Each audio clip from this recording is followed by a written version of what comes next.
नमस्कार, मेरा नाम है मोनिश सनवर और आप देख रहे हैं बड़ी खबर। आज संसद की सियासत में नजरें टिकी हैं। शाम 5 बजने पर जब प्रधानमंत्री नरेंद्र मोदी लोकसभा में राष्ट्रपति के अभिभाषण पर धन्यवाद प्रस्ताव का जवाब देंगे, बजट सत्र के बीच सरकार और विपक्ष आमने सामने है। लगातार हंगामा, सांसदों का निलंबन और विपक्ष का आरोप कि बोलने नहीं दिया जा रहा। कांग्रेस और वाम दलों के 8 सांसद सस्पेंड। राहुल गांधी का दावा है कि लोकतंत्र को दबाया जा रहा है, तो सरकार कह रही है कि संसद नियमों से चलेगी, हंगामे से नहीं चलेगी। ऐसे में बड़ा सवाल उठने लगा है, क्या प्रधानमंत्री आज विपक्ष के आरोपों का जवाब देंगे? क्या संसद की गरिमा और गतिरोध दोनों पर एक साफ संदेश होगा? इस पर आज चर्चा करेंगे और मेरे साथ मौजूद हैं खेमचंद शर्मा, भाजपा प्रवक्ता, और हमारे साथ जुड़ेंगे राम गुप्ता, आम आदमी पार्टी के प्रवक्ता। खेमचंद जी, इस्तकबाल है। राम जी जब हमारे साथ जुड़ेंगे उनसे भी सवाल लेंगे, लेकिन खेमचंद जी सबसे पहले आपके साथ, और सवाल बड़ा अहम है, क्या प्रधानमंत्री नरेंद्र मोदी आज विपक्ष के निलंबन और हंगामे पर सीधा संदेश देंगे? जिस तरीके से विपक्ष आपके ऊपर लगातार इल्जाम लगा रहा है, चाहे राहुल गांधी हो चाहे दूसरे नेता हो, उनका साफ तौर पर कहना है कि कार्रवाई सिर्फ विपक्ष के नेताओं पर, और राहुल गांधी कह रहे हैं कि कई बार उनका माइक बंद कर दिया गया, विपक्ष के नेताओं को बोलने तक नहीं दिया जा रहा है। नमस्कार, जय हिंद। देखिए, विपक्ष के नेताओं को बोलने भी दिया जा रहा है, उनको मौका दिया जा रहा है, लेकिन वो अनर्गल, और मैं ऐसा समझता हूँ कि वो जब ऐसी टिप्पणी करते हैं जो देश हित में नहीं है और प्रधानमंत्री को, सरकार को, देश को बदनाम करने की कोशिश करते हैं, तो उस पर कार्रवाई होनी चाहिए, बिल्कुल कार्रवाई होनी चाहिए। और उनको बोलने से कहीं भी नहीं रोका, उनको बार बार हर मुद्दे पे संसद में भी समय दिया जाता है, बाहर भी वो खुल के बोल रहे हैं, अपने रैलियों में भी कर रहे हैं, इलेक्शन में भी बोल रहे हैं। मैं ऐसा समझता हूँ कि सभी को जिम्मेदार होना चाहिए, पर्टिकुलरली जो सेंसिटिव मुद्दे हैं। अब जिस तरीके से भारत का यूरोप के साथ ट्रेड हुआ है, या भारत का जिस तरीके से यूएस के साथ एग्रीमेंट हुआ है, तो उस पर जब तक आप गहन अध्ययन नहीं कर लेते, विचार नहीं कर लेते, सारे एंगल को नहीं सोच लेते, और उस पर एक अभद्र टिप्पणी करना, अशोभनीय टिप्पणी करना, ये कहीं भी सैन्य नहीं है।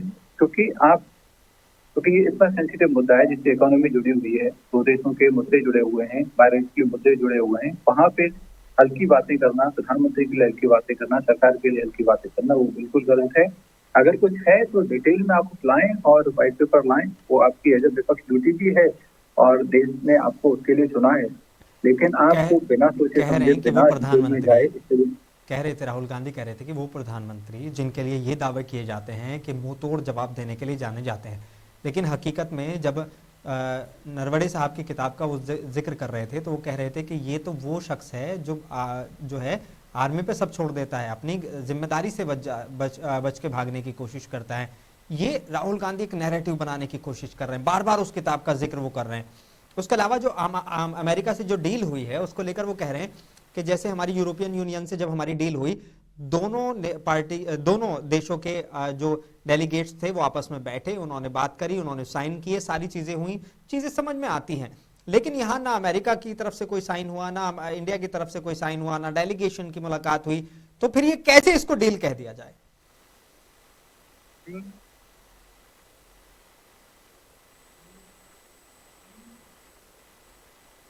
जी खेमचंद जी,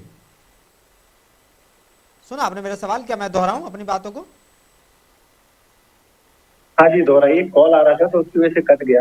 अच्छा ठीक है। खेमचंद जी, राहुल गांधी का सीधा ये कहना था कि जो जनरल नरवणे की किताब है उसमें साफ तौर पर ये दिखाया गया कि जिस प्रधानमंत्री को बहुत मजबूत दिखाने की कोशिश की गई, असल में वो चीन से इतना घबरा गया कि उसने जो है अपने फैसले भी लेना पसंद नहीं किया और आर्मी पर जो है सारी चीजें थोप दी, और आर्मी को ये कह दिया कि जो आपको बेहतर लगे वो कर दो, लेकिन अपनी जवाबदेही से बचते नजर आए।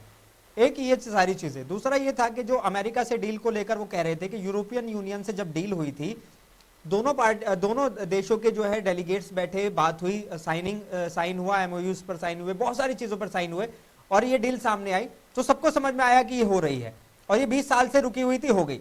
लेकिन अब ये जब अमेरिका से डील होती है, इसमें ना कोई डेलीगेट्स बैठते हैं, ना कोई जो है किसी लेटर पे साइन होते हैं, और सीधे सीधे हो जाते हैं। और वो आरोप ये लगा रहे हैं कि एप्स्टीन फाइल में जब से प्रधानमंत्री का नाम आया है, प्रधानमंत्री घबराए हुए हैं, कुछ और चीजें सामने ना आ जाए, इस वजह से डर के मारे ये जो है जल्दी जल्दी में साइन कर लिए गए।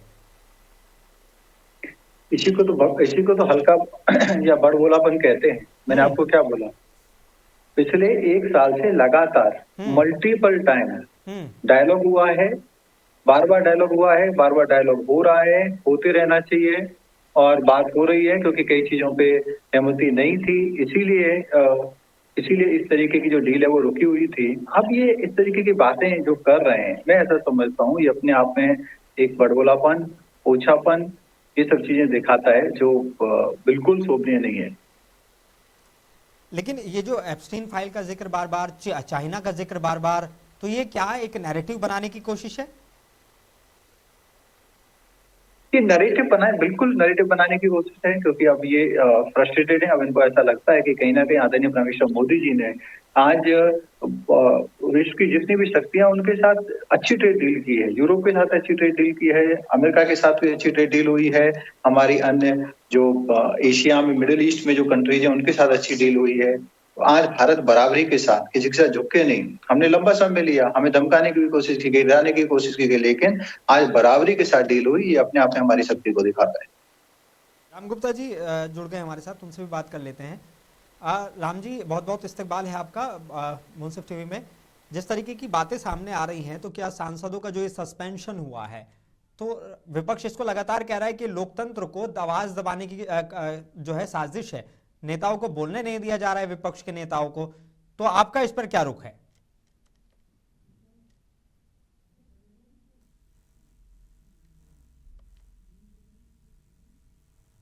राम जी, क्या आवाज पहुंच रही है मेरी आप तक? राम गुप्ता जी, क्या आवाज सुन पा रहे हैं आप मेरी?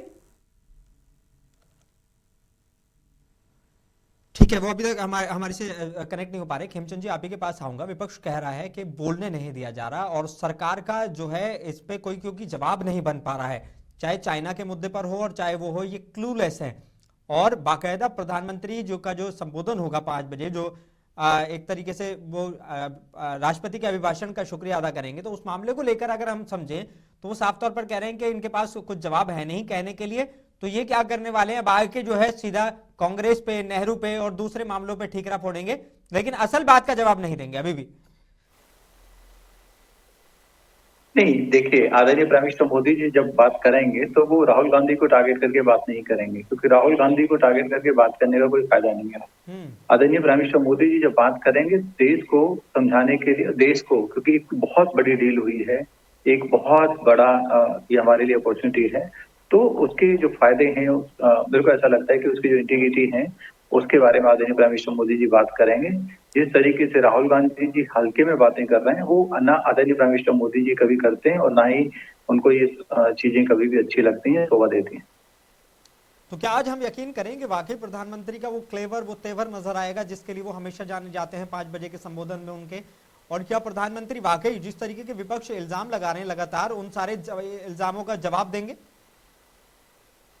नहीं, मेरे को ऐसा लगता है कि क्या आदरणीय प्राइम मिनिस्टर मोदी जी बोलने वाले हैं ये तो मोदी जी बता पाएंगे। जब हम सबके सामने चीजें आएंगी तो दिख जाएंगी, लेकिन देश को कंस्ट्रक्टिव तरीके से जो एक रोड मैप प्रस्तुत होना चाहिए, रोड मैप जो देने का काम आदरणीय प्राइम मिनिस्टर मोदी जी ने किया है, बड़ी डील के पीछे हमारे देश के लिए क्या क्या फायदे होने वाले हैं, उन सारी चीजों को मैं ऐसा समझता हूँ कि कहीं ना कहीं वो सारी चीजें देश के सामने आएंगी।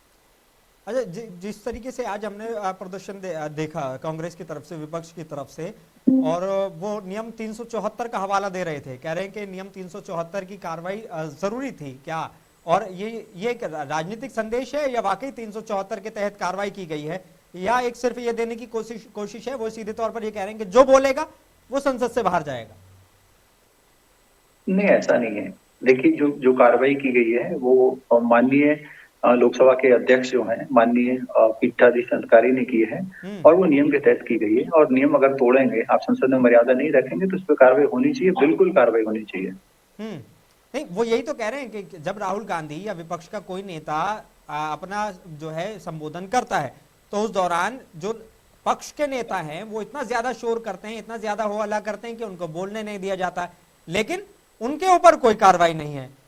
लेकिन अगर कोई विपक्ष का नेता उठकर खड़ा हो जाएगा और ये सारे काम करेगा तो उसके ऊपर बड़ी कार्रवाई हो जाती है। नहीं, ये सब झूठ है, ये सब झूठ का बुलंद है और कुछ नहीं है। अच्छा, एक चीज जी, एक चीज मैं समझना चाहता हूँ खेमचंद जी, क्योंकि ये सारे जब मुद्दे चल रहे हो तो ये जो हंगामा जो है वो कहा जा रहा है कि विपक्ष की मजबूरी बन गया है, रणनीति नहीं है। हंगामा जो है विपक्ष मजबूरी में कर रहा है, क्योंकि पूरी तरीके से बायस्ड होके विधानसभा, वो माफ कीजिएगा, लोकसभा स्पीकर जो है वो कार्रवाई कर रहे हैं, अपनी वन साइडेड कार्रवाई है उनकी तरफ से, और कह रहे हैं कि विपक्ष के नेता को यह अधिकार होता है कि वो बहुत सारी चीजें अपनी रख सकते हैं, लेकिन ना उनको किताब को कोट करने दिया जा रहा, ना सारी चीजें हैं, फिर भी जो है ये सारी चीजें हो रही हैं। नहीं, मैं ऐसा समझता हूँ कि वो किताब को कोट करके, मतलब जो अभी पब्लिश नहीं हुई है, अनपब्लिश की जिम्मेदारी कौन लेगा? हाँ, वो राइटर भी जिम्मेदारी नहीं लेगा। और उसको कोट करके आप संसद में बोलना चाहते हैं, कितना गलत है। तो क्या ये जो, अगर चलिए ठीक है, इस बात को एक वक्त के लिए छोड़ दिया जाए, लेकिन अगर मान लीजिए जनरल नरवणे ने ये वाकई लिखा है, ये सारी चीजें हैं उनकी किताबों में मौजूद लिखी हुई है, ये बात सही है आपकी, बिल्कुल मैं मानता हूं कि वो पब्लिश नहीं हुई है अभी तक, लेकिन अगर ये सारी चीजें वो लिख रहे हैं अपनी किताब में, तो क्या सरकार को आकर इस मामले पर खंडन नहीं करना चाहिए कि भाई ये जो जिस तरह की बातें हो रही हैं या जिस तरीके की कही गई, ऐसा कुछ भी नहीं है? क्योंकि हमने देखा जब प्रधानमंत्री ने जो पहले जब पाकिस्तान के साथ मामले हुए थे तो उन्होंने कहा कि हमने पूरी तरीके से इजाजत दी थी, ऑपरेशन सिंदूर के लिए भी दूसरी बार इजाजत दी गई पाकिस्तान पे हमला करने की और सारी चीजों पे, लेकिन चीन के लिए ये रुख क्यों नहीं देखने को मिला? देखिए, जो लिखा है तब तक, जब तक वो चीजें बाहर नहीं आ जाती, ऑफिशियल बाहर नहीं आ जाती, तब तक आप किसी भी व्यक्ति को क्या बोलोगे कि भाई, अब जैसे हम यहाँ डिबेट कर रहे हैं, अगर हम इसको सिर्फ और सिर्फ प्राइवेट रखें, मतलब इसको ब्रॉडकास्ट ना करें, और इसको कोई थर्ड पर्सन जाके कोट करता है, जी देखिए ऐसा है जी, वैसा है जी, तो इस पे कोई भी कार्रवाई या कोई भी जवाबदेही कैसे बनती है? Let that book come out, let that person come out officially कि वो क्या कह रहे हैं, क्या नहीं कह रहे हैं। सही है। फिर सरकार बोलेगी, फिर इंस्टीट्यूशन बोलेंगे। ऐसे अनवेरिफाइड इंफॉर्मेशन पे सरकार जवाब देने लग गई तो सरकार की अपनी जो क्रेडिबिलिटी है वो कहाँ रह जाएगी? आज कांग्रेस और सरकार से फिर एक ट्विटर पर भी जो है यही सेम मेमे करके डाला गया जो एआई से जनरेटेड था, और वो यही कह रहे थे कि कॉल किया गया, राजनाथ सिंह जी का नाम आया उसमें और प्रधानमंत्री नरेंद्र मोदी का नाम आया, और बाकायदा ये दिखाने की कोशिश की गई कि जो हमारे विदेश मंत्री हैं वो पूरी तरीके से फेल, जो हमारे रक्षा मंत्री हैं वो पूरी तरीके से फेल, और प्रधानमंत्री ने तो साफ तौर पर कह दिया कि भाई आपको जो करना है कर लो। मैं ऐसा समझता हूं कि पूरी तरीके से हमारा विपक्ष का नेता फेल है और कोई फेल नहीं। ठीक है, रामगुप्ता जी, मेरी आवाज पहुंच रही है अब आप तक? हाँ, रामगुप्ता जी, एक बड़ा सवाल यहाँ पर ये है कि जिस तरीके से विपक्ष के जो नेताओं को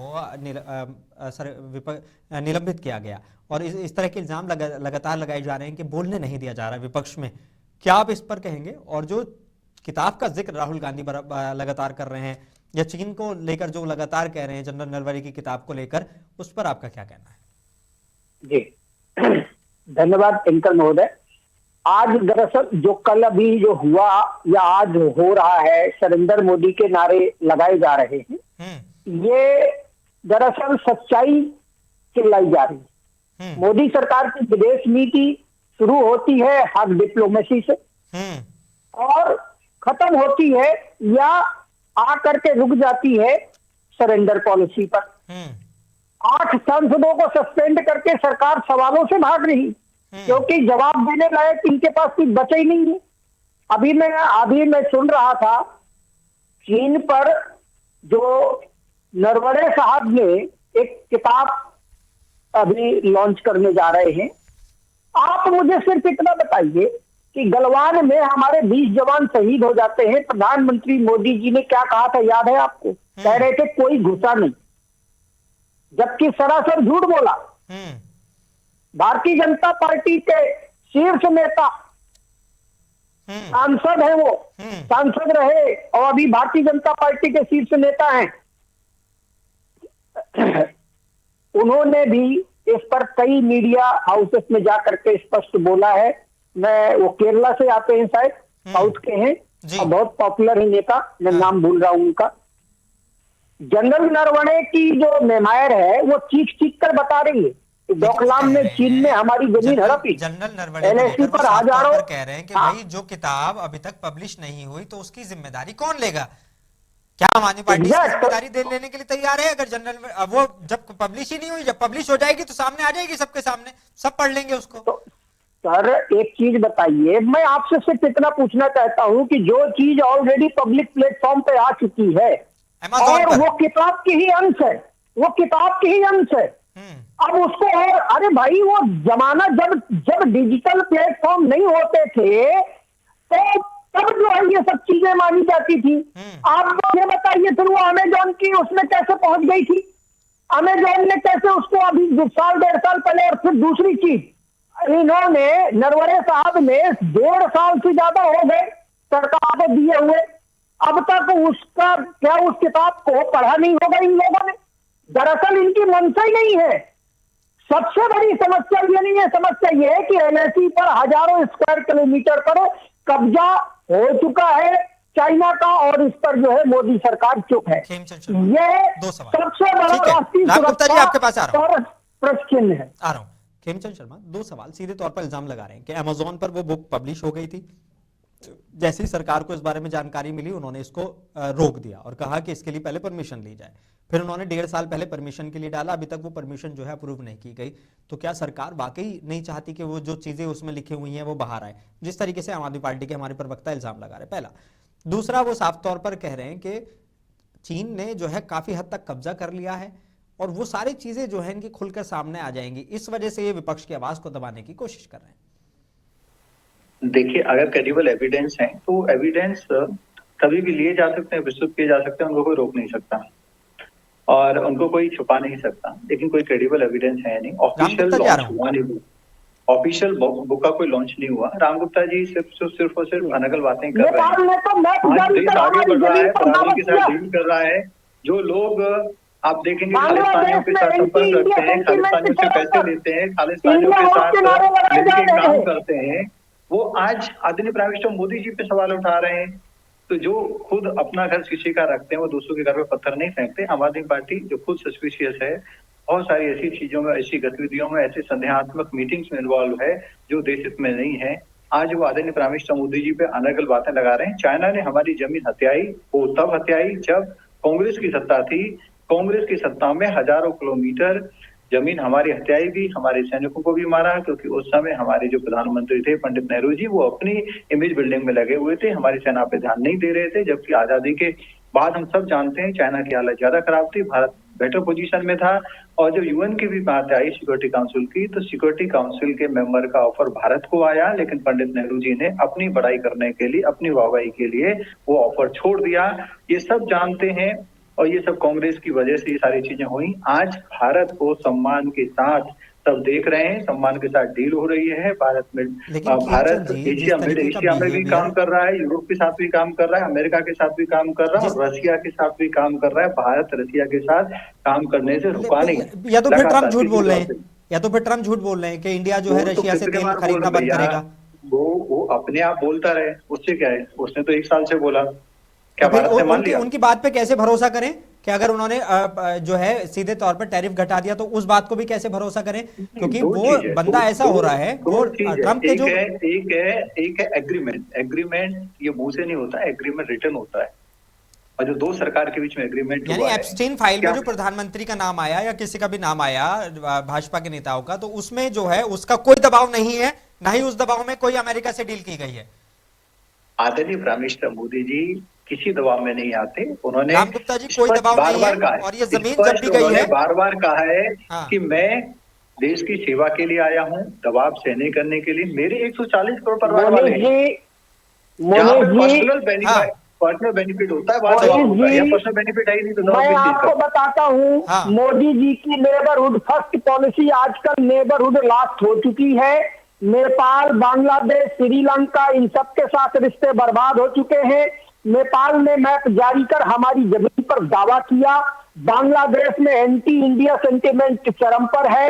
इंडिया आउट के वहां नारे लगाए जा रहे हैं। हक करते करते पड़ोसी दूर हो गए। यह डिप्लोमेसी है या आपदा? इनसे जरा जरूर पूछेगा। अब आते हैं यूएस डील पर। यह यूएस डील, ट्रेड डील जो है ट्रंप के साथ साइन करी, मेक इन इंडिया का नारा देने वाली भारतीय जनता पार्टी अब बाय अमेरिकन पर गर्व कर रही है। कल हमने देखा है ये कैसे जश्न मना रहे थे। अरे देश के 80 करोड़ किसानों का खून पसीना बेचने के बाद तुम्हें शर्म नहीं आती है जश्न मनाते हुए? इंपोर्ट ड्यूटी जीरो कर अमेरिकी प्रोडक्ट को भारतीय बाजार सौंप दिया, डेयरी एग्रीकल्चर सब खतरे में ला दिया, हमारे किसान एमएसपी के लिए लड़ रहे थे और ये भारतीय जनता पार्टी सरकार अडानी अंबानी जैसे कॉर्पोरेट को फायदा पहुंचाने के लिए ट्रेड डील करती है अमेरिका के साथ। यूएस में अडानी पर 37,000 करोड़ के घोटाले का केस चल रहा है, एक्सटिंग फाइल में प्रधानमंत्री मोदी का नाम आ चुका है। तो क्या प्रधानमंत्री इसी वजह से कंप्रोमाइज हो गए हैं? क्या भारत में कंप्रोमाइज सरकार चल रही है जो कि हमारे देश की अस्मिता और संप्रभुता को इन्होंने अमेरिका के यहां गिरवी रख दिया है? इन्हें शर्म नहीं आती है टीवी राष्ट्रीय मीडिया में देश से बकैती करते हुए? ये राष्ट्रीय डील किस हित में है बताइए जरा, राष्ट्र का कौन सा हित इसमें सध रहा है? प्रधानमंत्री की इमेज और क्रोनी कैपिटलिज्म बचाने के लिए काम किया जा रहा है। पिछले 12 सालों से देश में भारतीय जनता पार्टी सरकार पाकिस्तान के नफरती एजेंडे पर लगातार काम कर रही है। रूस यूक्रेन वॉर में न्यूट्रल रहकर तेल की कीमतें आसमान पर पहुंचाई, आम आदमी मर रहा है। मिडिल ईस्ट में इजराइल से दोस्ती अच्छी बात है, लेकिन फलस्तीन पर चुप्पी से पूरा मुस्लिम देश नाराज हो चुके हैं। बताइए कौन सी तुम्हारी पर्सनल डिप्लोमेसी की तुम्हारी जो है इसकी वजह से हमारे देश का जो है बेड़ा गर्क कर दिया, हाथ करते फिरते, लेकिन रिजल्ट क्या आ रहा है? क्या ऐसा नहीं लगा कि रशिया को नाराज कर दिया हमने? और अगर वाकई रशिया से हम तेल नहीं खरीदेंगे तो ये सारी चीजें। दूसरा मामला ये कि वो जो कह रहे हैं अभी राम गुप्ता जी कि साफ तौर पर कि भाई इंडिया वो नेबर फर्स्ट वाली पॉलिसी तो नेबर लॉस्ट वाली पॉलिसी हो गई है। नेपाल नाराज, श्रीलंका नाराज, पाकिस्तान नाराज, चाइना नाराज और बांग्लादेश नाराज, तो फिर हमारे पड़ोसियों में अच्छा हमारे लिए बचा कौन? सिर्फ अफगानिस्तान। ये लोग वो हैं जो झुक के और अनइक्वल लेवल पे आप चल के, अगर आप फिर, अरे राम जी आपका अच्छा नाम है, आप क्यों डिस्टर्ब कर रहे हैं? आप बोले, मैंने बोला नहीं, आपका सम्मान करता हूँ, अच्छा बोलते हैं आप। देखिए झुक के कंप्रोमाइज करके अगर आप संबंध रखते हैं तो वो संबंध नहीं। आज भारत 140 करोड़ लोगों को सेंटर में रख के, अपने हितों को सेंटर में रख के काम करता है। ना छोटी ताकत से डरता है, ना बड़ी ताकत से डरता है, ना पड़ोसी से डरता है, ना विश्व की सबसे मजबूत, बड़ी और सो कॉल्ड आप कह सकते हैं सबसे ताकतवर ताकत से डरता है। भारत को जो करना है वो करता है, अपने हितों को ध्यान में रखता है, मानव कल्याण के हितों को ध्यान में रखता है। अरे सुनो